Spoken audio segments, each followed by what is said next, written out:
श्रीकृष्णाय नमः।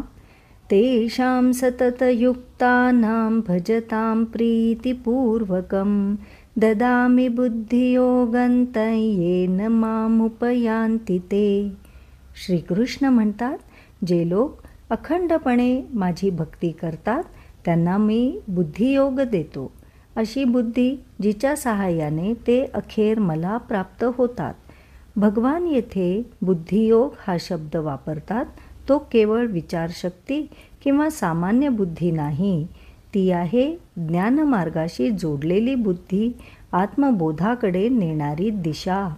भजन हे केवळ नामस्मरण नव्हे तर अखंड आत्मस्मरण.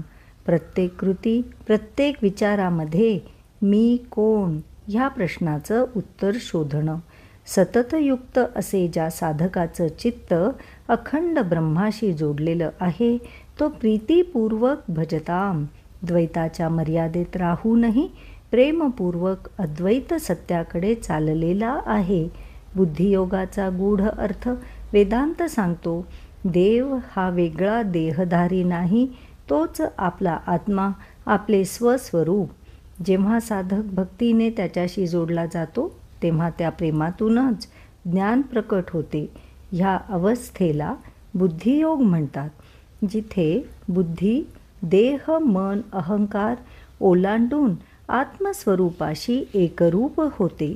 आचार्य म्हणतात, तेषां अहम बुद्धियोगम ददामी, म्हणजे भगवंत त्याच्या अंतःकरणात ज्ञानाचा दीप प्रकट करतात. ज्या योगे ते माम उपयांती, माझ्यात म्हणजेच ब्रह्मात लीन होतात. प्रेमाने केलेली उपासना, भजन, ध्यान, स्मरण ही द्वैताची सुरुवात आहे, पण बुद्धियोग ही अद्वैताची परिणती आहे. भक्ती ही बीज आहे, बुद्धियोग हे त्याचं फळ. भक्तीने चित्त निर्मळ होते, निर्मळ चित्तात ज्ञान प्रकट होते आणि ज्ञानातून साधक स्वतः ब्रह्मस्वरूपात लीन होतो. देव बाहेर नाही, तो आपल्या अंतर्बुद्धीतच आहे.